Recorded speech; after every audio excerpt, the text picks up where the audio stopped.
柠檬水摊5年估值翻20倍，关键在哪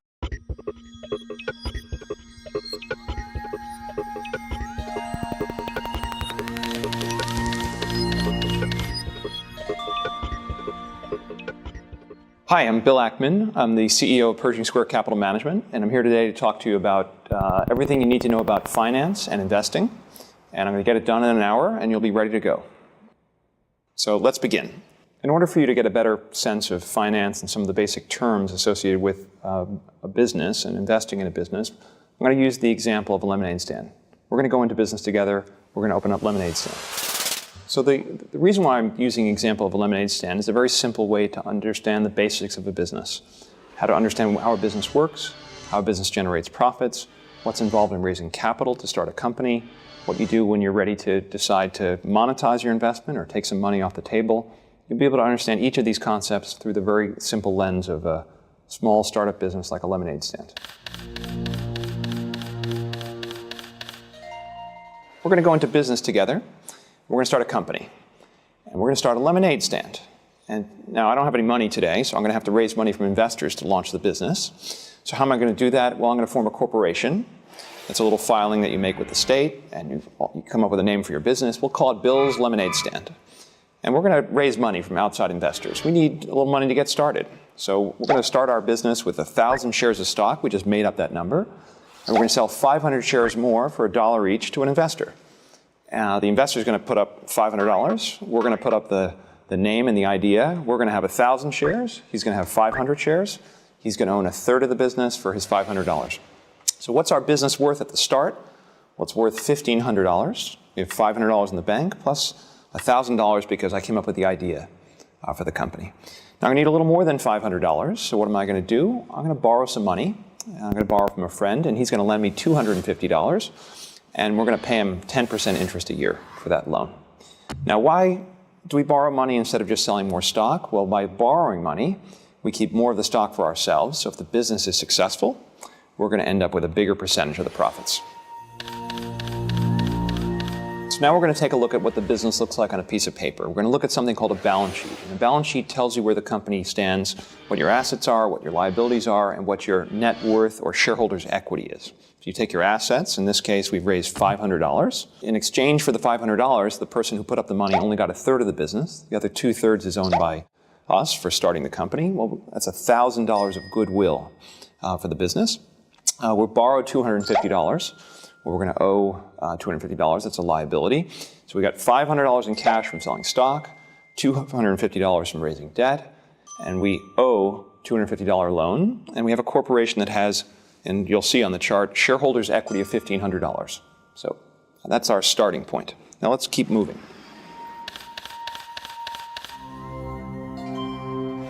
Well, what do we need to do to start our company? Well, we need a lemonade stand. That's going to cost us about $300. That's called a fixed asset. Unlike a lemon or sugar or water, this is something that you, like a building, you buy and you build it. It wears out over time, but it's a fixed asset. And then you need some inventory. What do you need to make lemonade? Well, you need sugar, you need water, you need lemons, you need cups, you need little containers, and perhaps some napkins, and you need enough supplies to, let's say, have 50 gallons of lemonade in our start of our business. Now, 50 gallons gets us about 800 cups of lemonade, and we're ready to begin. Let's take a new look at the balance sheet. So now we spent $500. We only have $250 left in the bank, but our fixed assets are now $300. That's our lemonade stand.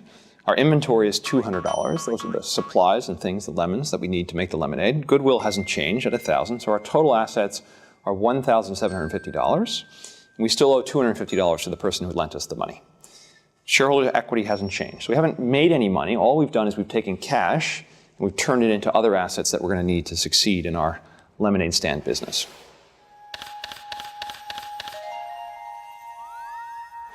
So let's make some assumptions about how the business is going to do over time. We're going to assume we're going to sell 800 cups of lemonade a year. We're going to assume that each cup we can sell for $1, and it's going to cost us about $530 per year to staff our lemonade stand. So now let's take a look at the income statement. So the income statement talks about the profitability, about the revenues that the business generated, what the expenses are, and what's left over for the owner of the company. So we've got one lemonade stand. We're selling 800 cups of lemonade at our stand, charging $1. So we're generating about $800 a year in revenue. And we're spending $200 on inventory. There's a line item here called COGS. That stands for cost of goods sold. We have depreciation because our lemonade stand gets a bit beat up over time and it wears out over 5 years, so it depreciates over 5 years. We've got our labor expense for people to actually pour the lemonade and collect cash from customers. And we have a profit, we have EBIT, and that's earnings before interest and taxes of $10. That's kind of our pre-tax profit for the business. We didn't make very much money because you take that pre-tax profit of $10 and you compare it to our revenues, it's about a 1.3% margin. That's not a particularly high profit. Now we've got to pay interest on our debts, and we have a loss of $15, and then we don't have any taxes, but at the end of the day, we still lose money.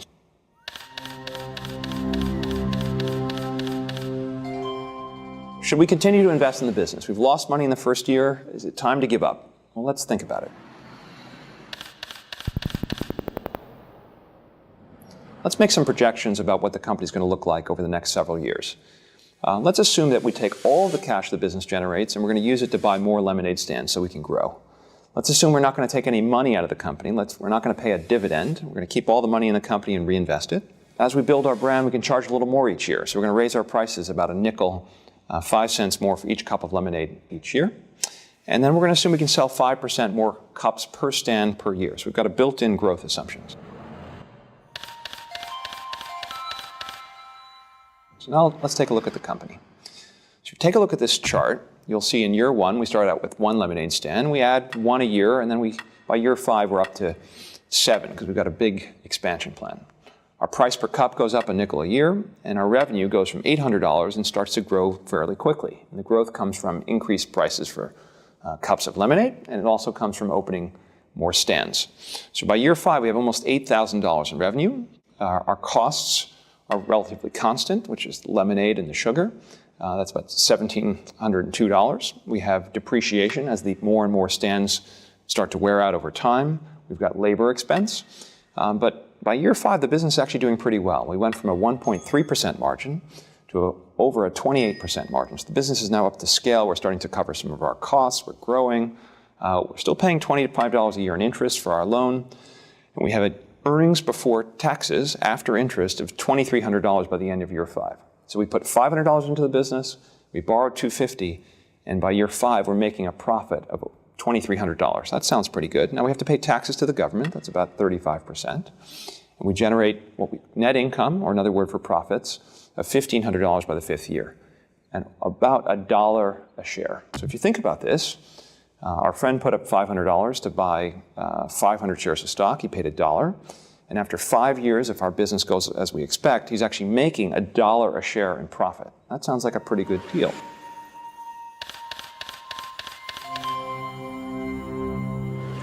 Let's look at the cash flow statement. So as the business becomes more and more profitable, we generate more and more cash. And the cash builds up in the company. We go from $500 of cash in the company to over $2,000 of cash over the period. The balance sheet. Again, the starting balance sheet had shareholders' equity of $1,490, but as the business becomes more profitable, the profits add to the cash, they add to the assets of the company, our liabilities have not changed, and the business continues to build value over time. So again, by the end of year 5, we've got $4,000 of shareholder equity, and that's almost 3 times what it was when we started.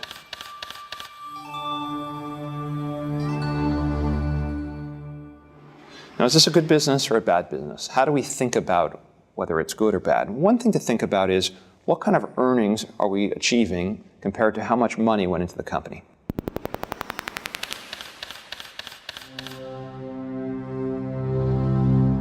Now, this is a business that we valued at $1,500 when we started. Someone put up $500 for a third of the company.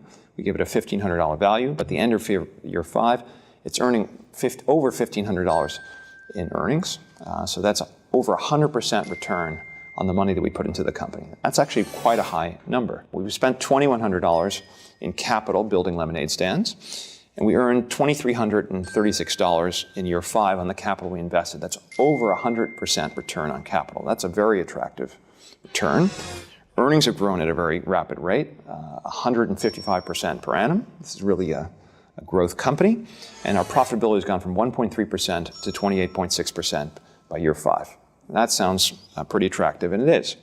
So let's look at the person who put up the loan. Well, that person put up $250, and the business has been profitable. We've been able to pay them their interest of 10% a year, $25 a year. And they're happy because they put up $250. They're getting a 10% return on their loan, and the business is worth well more than $250. We've got more than that in cash. As a result, they're in a safe position, but they've only made 10% of their money. Now let's compare that with the equity investor, the person who bought the stock in the company. That person earned $1 a share in year 5 versus an investment of $1 a share. So he's earning over 100%, or about 100% return on his investment, versus only 10% for the lender. So who got the better deal? Well, obviously, the equity investor. Now, why do they have the right to earn so much more than the lender? The answer is they took more risk. If the business failed, the lender is entitled to the first $250 of value that comes from liquidating the company. So if you sell off the lemonade stands and you only get $250, the lender gets back all their money. They're safe. They got their 10% return while the business was going. They got back their $250. But the equity investor, the person who bought the stock, is wiped out because they come after the lender. So what's the difference between debt and equity? Debt tends to be a safer investment because you have a senior claim on the assets of a company. And it comes in lots of different forms. You've heard of mortgage debt on a home. That's a secured loan secured by a house, but you could have mortgage debt on a building for a company. There's senior debt, there's junior debt, there's mezzanine debt, there's convertible debt. But bottom line, it's all debt. It comes in different orders of priority in a company. And the rate you charge is inversely related to your security. So the better the security and the less risk, the lower the interest rate you're entitled to receive. The more junior the loan, the higher the interest rate you're entitled to receive. But you can avoid the complexity. All you need to think about is debt comes first. It's a safer loan, but your profit opportunity is limited. Now the equity, also there are varying forms. There's something called preferred equity or preferred stock. There's common equity or common stock. And again, stock and equity are basically synonyms. They're options, but really not worth talking about today. The important point is that the equity gets everything that's left over after the debt's paid off. So it's called a residual claim. Now the good thing about the residual claim is that business grows in value. You don't owe your lenders anymore, but all that value goes to the stockholder. So the question is, why was the lender willing to take only a 10% return when the equity earned a much higher rate of return? And the answer is, when the business started, there was no way of knowing whether it would be successful or not.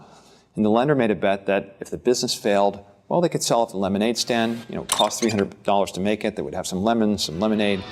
Even if they sold at a much lower price than the dollar they originally projected, the lender felt pretty comfortable that they'd get their money back. Whereas the stockholder is really taking a risk. They were betting on the profitability of the company, and they were taking a risk that if it failed, they would lose their entire investment. So they were entitled to get a higher return, or had the potential to have a higher return in the event the business was successful. So let's talk about risk. A lot of people talk about risk in the stock market. It's the risk of stock prices moving up and down every day. We don't think that's the risk that you should be focused on. The risk you should be focused on is, if you invest in a business, what are the chances that you're going to lose your money, that there's going to be a permanent loss? When you're thinking about investing your own money, when you're thinking about one investment versus another, don't worry so much about whether the price moves up and down a lot in the short term. What matters is, ultimately, will you get your money back? Will you earn a return on your investment? How do you think about risk?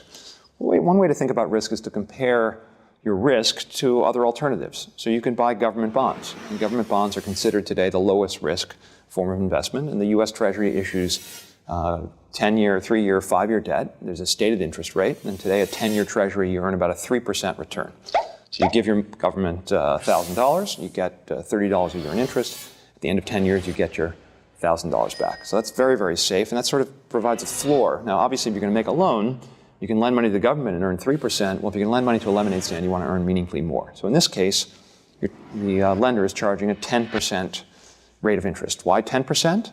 Because they want to earn a nice fat spread over what they can make lending to the government, because a startup lemonade stand business is a higher risk business. Equity investors sort of think about things similarly. So the higher the valuation, the more risky the business, the higher the rate of return the equity investor is going to expect. And the lower the risk business, the lower the return the equity investor is going to expect. And equity investors don't get interest the same way a lender does. What equity investors get is they get the potential to receive dividends over the life of a company. Let's talk about raising capital. You started this lemonade business. Now, the point of this was to make money in the first place.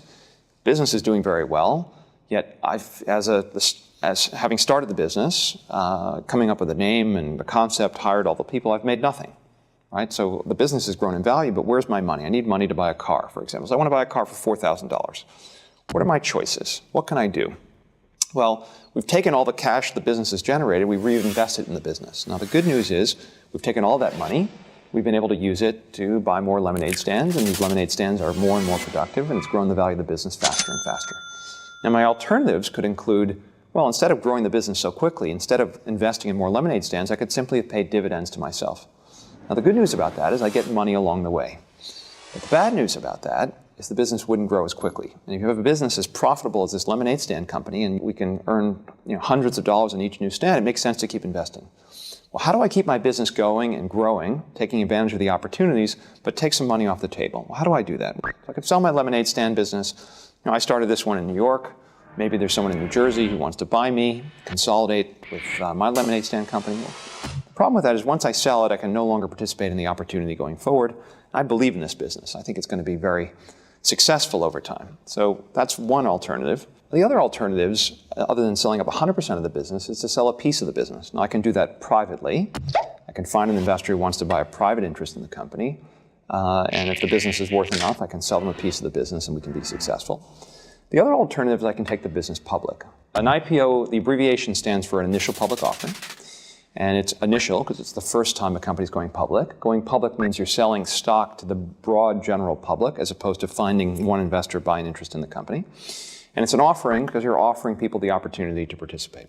What's interesting is an IPO doesn't make someone rich. All it really does is it takes a business that they already own and it sells a piece of it to the public and it gets listed on an exchange. When you decide you want to take your business public, you're going to have to reveal a lot of information to the public in order to attract investors to participate. And the Securities and Exchange Commission, they're going to study this prospectus very carefully. They're going to make sure that you disclose all the various risks associated with investing in the company. And you're also going to have an opportunity to talk about the business. That's kind of an exciting time for you because when you sell shares to the public, that's really, in most cases, the way to get the optimally high price for the company. But you don't have to sell 100% of the business to the public. In fact, typically you only sell a small percentage. You get to keep the rest. You get to keep control of the company. But you get to raise money in the offering, and you can use that money to buy the car that we were talking about before.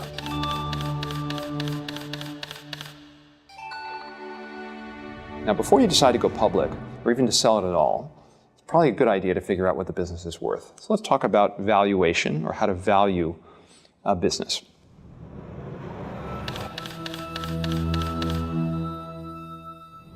One way to think about the value of your business is to compare it to other similar businesses. Now, the stock market is actually a pretty interesting place to look. The stock market is a list of companies that have sold shares to the public, and you can look in the New York Times or the Wall Street Journal or online on Yahoo Finance or Google or other sites and look at stock prices for Coke, for McDonald's. And what those stock prices tell you is what the value of the company is. And how do you figure out the value of the company? Well, you look at where the stock price is.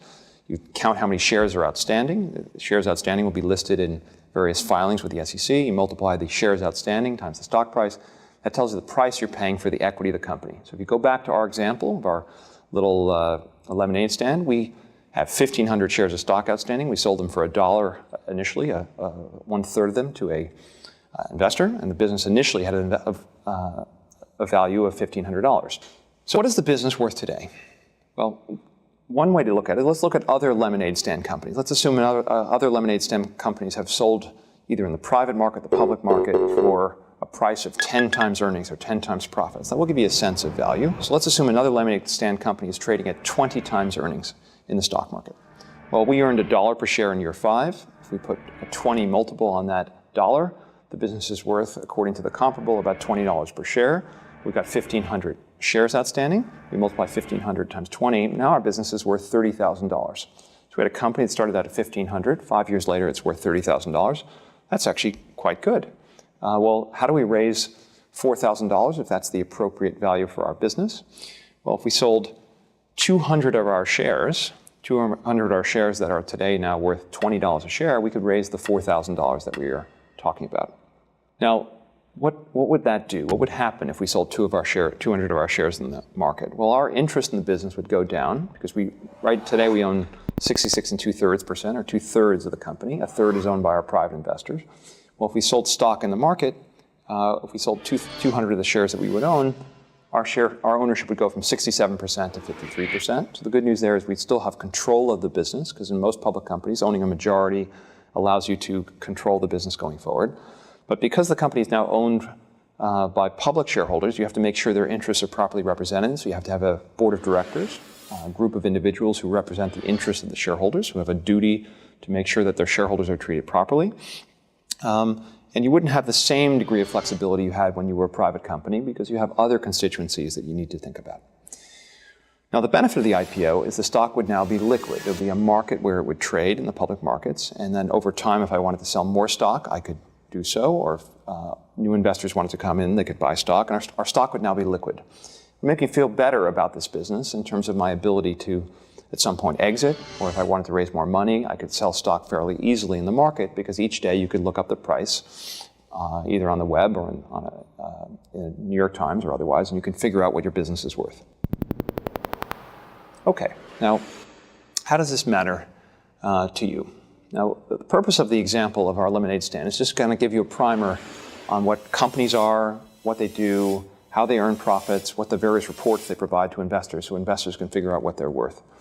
And the purpose of this lecture is to give you a sense of some of the things you need to think about when you're thinking about investing perhaps some of your own money, whether you want to invest in a lemonade stand, whether you want to invest in a company on the market.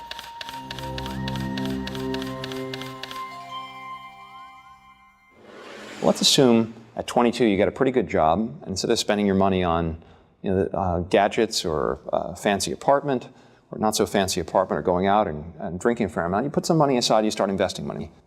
Let's say you could save $10,000 at 22, and you can earn a 10% return on that money between now and the time you retire.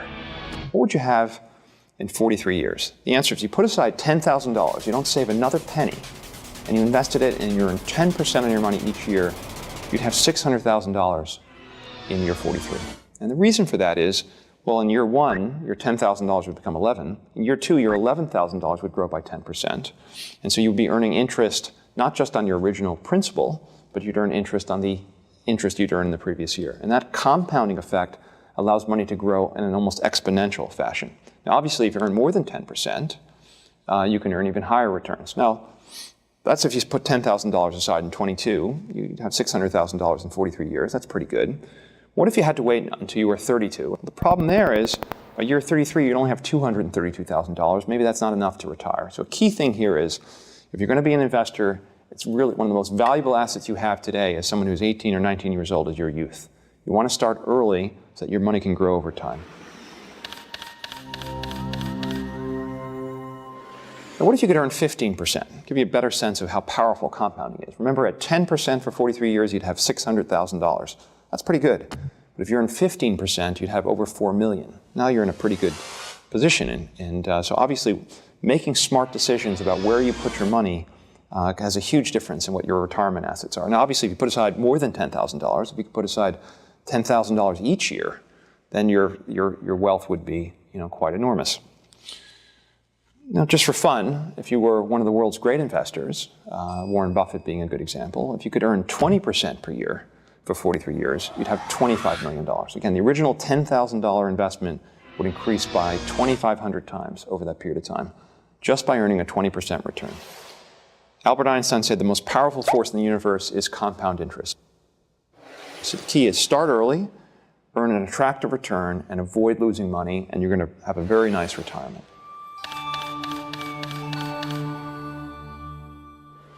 Okay, now let's talk about the risk of losing money. Now let's assume that in order to try to get a 20% return, you took a lot of risk, and it turns out that every 12 years, you lost half your money because you hit a bad patch in the market or you made dumb decisions. Well, your $25 million at 20% would now only be worth $1.8 million in 43 years. So a key success factor here is not just shooting for the fences, try to get the highest return, it's avoiding significant losses over the period. Okay, so as Warren Buffett says, rule number one in investing is never lose money, and rule number two is never forget rule number one. So if you can avoid losses and earn an attractive return over time, you're going to have a lot of money if you can stick at it for a long period of time.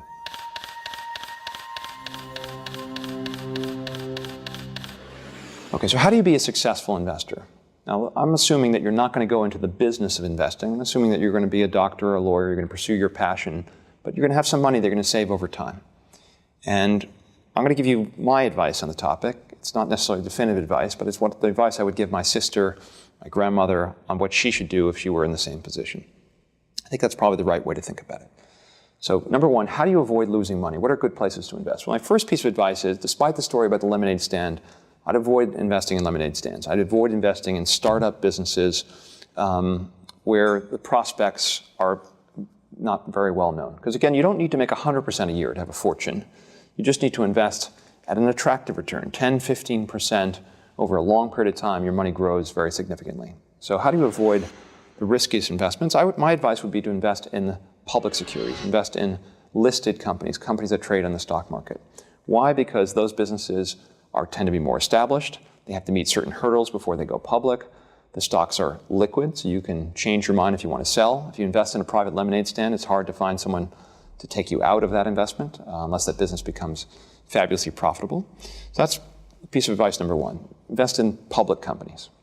Number two, you want to invest in businesses that you can understand. What I mean by that is there are lots of businesses that you deal with in the course of your day in your personal life, whether it's a retail store that you know because you like shopping there, or it's a product, your iPad, or that you know you think is a great product. But you have to understand how the company makes money. If the business is just too complicated, you don't understand how they make money. Even if they've had a great track record, I would avoid it. And a lot of people thought Enron was an incredible business because it appeared to have a good track record, but very few people understood how they made money. It was good to avoid it. Another very important criteria is you want to invest at a reasonable price. It could be a fabulous business that's done very well over a long period of time, but if you pay too much for it, you're not going to earn a very good return. The last bit is that you want to invest in a business that you could theoretically own forever. If the stock market were to close for 10 years, you wouldn't be unhappy. What do I mean by that? Now, again, if you're going to compound your money at a 10 or 15% return over a 43-year period of time, you really want a business that you can own forever. You don't want to constantly have to be shifting from one business to the next. And what are businesses that you can own forever? Well, there are very few that sort of meet that standard. Maybe a good example is Coca-Cola, right? What's good about Coca-Cola is it's a relatively easy business to understand. You understand how Coke makes money, right? They sell a formula or syrup to bottlers and to retail establishments, and they make a profit every time they serve a Coca-Cola. People are going to drink a lot of Coca-Cola for a very long period of time. The world's population is growing. They sell in almost every country in the world. And each year, people drink a little bit more Coca-Cola. So it's a pretty easy business to understand. And it's also a business that I think is unlikely to be competed away as a result of technology or some other new product. Right? It's been around long enough. People have grown used to the taste. Parents give it to their children, and you can expect that it'll be around a long period of time. I think that's one good example. Another good example might be McDonald's. You may not love McDonald's hamburgers, but it's a business that's been around for 50 years. You understand how they make money. They build these little boxes. They rent them to the franchisees. They charge them royalties in exchange for the name, and they sell hamburgers and French fries. And you know what? People have to eat. It's relatively low-cost food. The quality is pretty good, and they continue to grow every year. So I think the consistent message here is try to find a business that you can understand, that's not particularly complicated, that has a successful long-term track record, that makes an attractive profit, and can grow over time. So what are the key things to look for in a business, as I say, that lasts forever? We want a business that sells a product or a service that people need and that is somewhat unique, and they have a loyalty to this particular brand or product, and that people are willing to pay a premium for that. I mean, another good example might be a candy business. While people are willing to buy generic versions of many kind of food products, flour or sugar, they don't need to have the branded product. When it comes to candy, people don't tend to like the Walmart version or the Kmart version. They want the Hershey chocolate bar or the Cadbury chocolate bar or the See's candy. They want the brand, and they're willing to pay a premium for that. And so that's, I think, a key thing. You want the product to be unique. You don't want it to be a commodity that everyone else can sell, because when you sell a commodity, anyone can sell it, and they can sell it at at a better price, and it's very hard to make a profit doing that. If you're investing for the long term, you want to invest in businesses that have very little debt. In our little example before, we talked about our lemonade stand. There's $250 worth of debt. That didn't put too much pressure on the lemonade stand company, but if it had been $1,000, we hit a rough patch, the business could have got out of business for failure to pay its debts. The shareholders could have been wiped out. So if you can find a company that can earn attractive profits, that doesn't have a lot of debt, where they generate vastly more profits than they need to pay the interest on their debt, that's a safe place to put your money over a long period of time.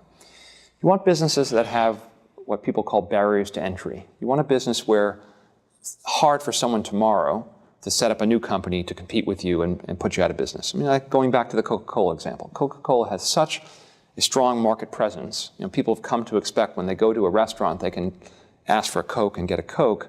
It's very hard for someone else to break in. And of course, there's Pepsi and there are other soda brands, but Pepsi's been around a long time. Coca-Cola and Pepsi have continued to exist side by side over long periods of time. So when you're thinking about choosing a company, make sure that they sell a product or a service it's hard for someone else to make a better one that you'll switch to tomorrow. You also want businesses that are not particularly sensitive to outside factors, so-called extrinsic factors that you can't control. So if a business will be affected dramatically if the price of a particular commodity goes up, or if interest rates move up and down, or if currency prices change, you want a company that's fairly immune to what's going on in the world. And I'll use my Coca-Cola example. I mean, if you think about Coca-Cola, it's a product that's been around probably 120 years.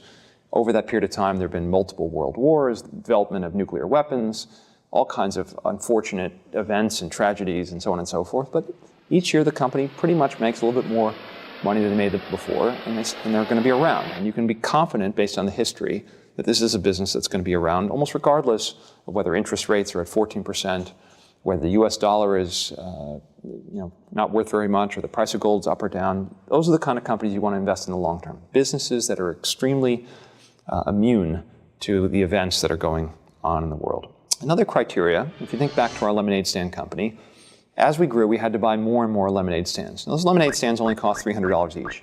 But imagine a business where every time you grew, you had to build a new factory to produce more and more product. And those factories were really expensive.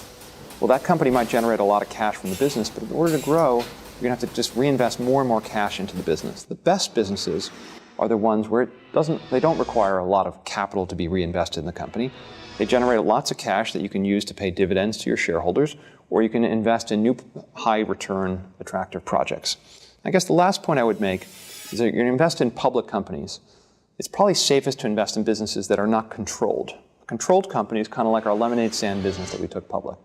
The problem with a controlled company, unless the controlling shareholder is someone you completely trust, unless there's someone that has a great track record for taking care of so-called minority investors, the non-controlling shareholders, it can be a risky proposition to invest in that business because you're at the whim of the controlling shareholder.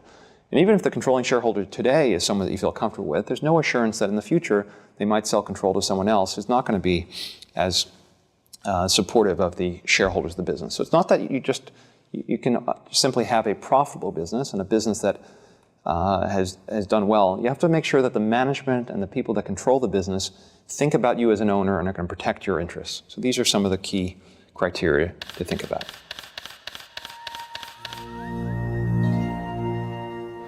Now, when are you ready to start investing money? My guess is you're a student, you probably have student loans, perhaps you even have some credit card debt, you're going to graduate, you're going to get a job.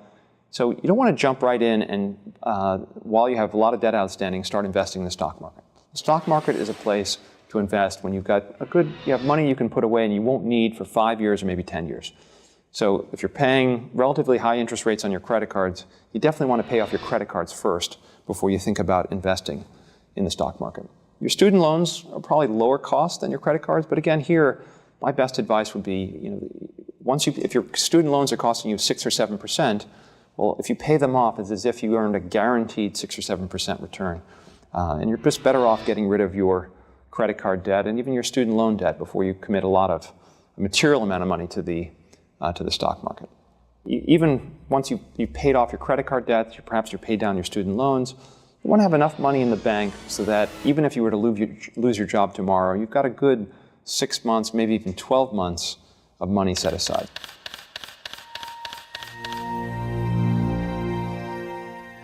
Let's talk a little bit about the psychology of investing.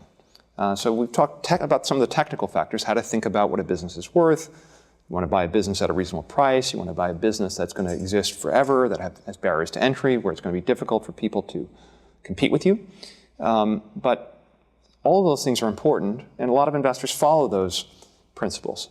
The problem is that when they put them into practice, and there's a panic in the world, and the stock market's heading down every day, and they're watching the value of their IRA or their investment account decline, the natural tendency is sort of to do the opposite of what makes sense. To be a successful investor, you have to be able to avoid some natural human tendencies to follow the herd. When the stock market's going down every day, your natural tendency is to want to sell.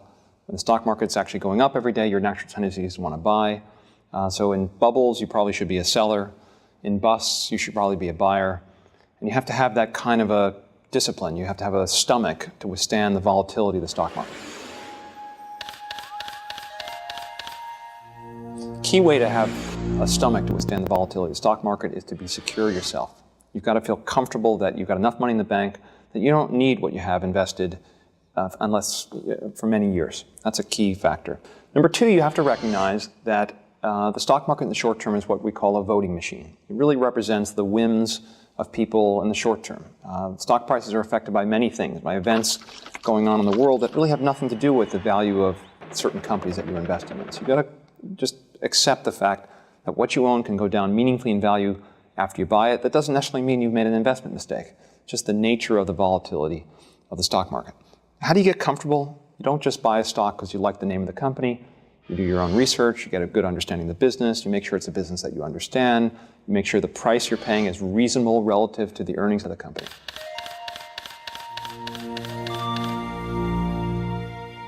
Let's say this is just not for you. I don't want to buy individual stocks. It just seems too risky. I don't have the time to do my own research.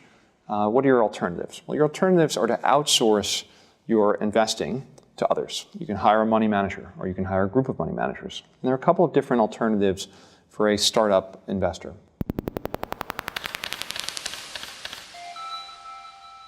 The most common alternative are mutual fund companies. So what's a mutual fund? A mutual fund is I guess technically it's a corporation, but where you buy stock in this corporation, and the manager selects a portfolio of stocks. So what they do is they pool together capital, money from a large group of investors. So let's say they raise $1 billion, and they take that money and they invest in a diversified collection of securities. Now the benefit of this approach is that with a tiny amount of money, you can even less than $1,000, you can buy into a diversified portfolio managed by a professional manager who's compensated to do a good job for you investing in the market. So mutual funds are a good potential area for investment. The problem is there are probably 7,000, 8,000, maybe 10,000 different mutual funds, and some are fantastic and some are not particularly good. So you need to do research to find a good mutual fund manager in the same way that you need to find individual stocks. So it's not just the easy thing of just invest in mutual funds. So here are a few key success factors in identifying a mutual fund or a money manager of any kind to select. Number one, you want someone who has an investment strategy that makes sense to you. You understand what they do and how they do it. They're not appealing to your insecurity by using complicated words and expressions that you don't understand. If they can't explain to you in 2 minutes what they do and how they do it and why it makes sense, then it's a strategy you shouldn't invest in. Number two, and this is not necessarily in this order, this probably should be number one, is you want someone with a reputation for integrity. If you're starting out, you probably want to invest in some of a mutual fund that's sponsored by some of the larger mutual fund complexes, as opposed to a tiny little mutual fund that's privately by a mutual fund company that you've never heard of. There's some benefit in the larger institutions. You can be more confident that they're not going to steal your money. You want an approach where the investor invests money on the basis of value. I know this sounds kind of obvious, but value investing has a very long-term track record. And now there are other kinds of investing, including technical investing, where people are betting on stocks based on price movements. But I highly recommend against those kind of approaches. So you want someone who's making investments where they're buying companies based on their belief that the prospects of the business will be good and that the price paid relative to what the business is worth represents a significant discount. You want to invest with someone that has a long-term track record. And I would say 5 years is the absolute minimum, And ideally, you want someone who's got 10, 15, 20 years of experience investing in the markets, because there's a lot that you can learn being a long-term investor in the market. You want someone who has a consistent approach, where they haven't changed what they do materially year by year, that they have a stated strategy that they've kept to thick and thin, that's enabled them to earn an attractive return over their lifetime as an investor. And I would say, in some ways, most importantly, you want someone who's investing the substantial majority of their own money alongside yours. You want someone whose interests are aligned with yours. If it's a mutual fund, you want them to have a lot of money in their own mutual fund. If it's a hedge fund, which is a privately sold fund for investors who have higher net worths, you want a manager who's investing alongside you as well.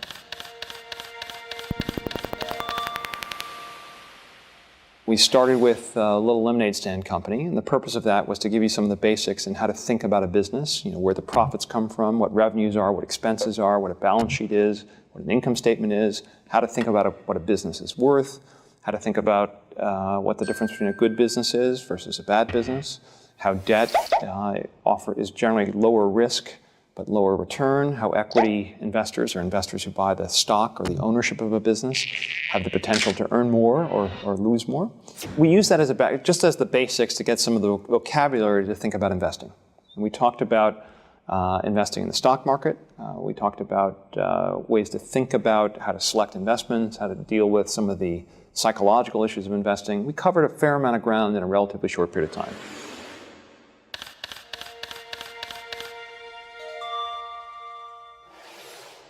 Now, I entitled the lecture, Everything You Need to Know About Finance and Investing in Less Than an Hour. Well, it really isn't everything you need to know. It's really just an introduction, and hopefully I didn't mislead you by induce you to watch this for an hour. But there's a lot more that can be learned, and there's some wonderful books that can teach you on the topic. So I think what's interesting about investing, whether you choose this as a full-time career or not, if you're going to be successful in your career, you're going to make some money. And how you invest that money is going to make a big difference in the quality of life that you have and perhaps that your children have, or the kind of house you're able to buy, or the retirement that you're going to be able to enjoy. And we talked about the difference between a 10% return and a 15 and a 20% return over a very long lifetime, and what impact that has in terms of how much wealth you create over the period. So investing is going to be important to you whether you like it or not. And learning more about investing is going to have a big impact on your quality of life, if money is something that you need in order to meet some of your goals. I got interested when I was probably 22 or 23. I started interested in being an investor, and I read a book. I read a book called The Intelligent Investor. It was written by Ben Graham, and Ben Graham is a famous value investor. And it's kind of like reading Jean-Paul Sartre's essays on existentialism. You read it, and it either is an epiphany and it affects the way you live your life, or it's of no interest to you. And this was the equivalent, but in investing. I found it fascinating. And what I liked about investing is it was something very accessible even to someone who's 22 or 23. What's kept me intrigued is that it's one of the few jobs where every day you can study something new. You're constantly learning about new businesses, new situations, new management teams, new issues. So it's infinitely challenging. And the world and the stock market are obviously very dynamic places, so the challenges continue. These same concepts, while they're useful in deciding how to invest your portfolio, they're also very useful to you in thinking about decisions like buying a home, making decisions in your line of work, whether to hire additional people. These kinds of calculations and thought processes are helpful, and they're helpful in life, and I recommend that you learn more. Thank you for paying attention, and I wish you well.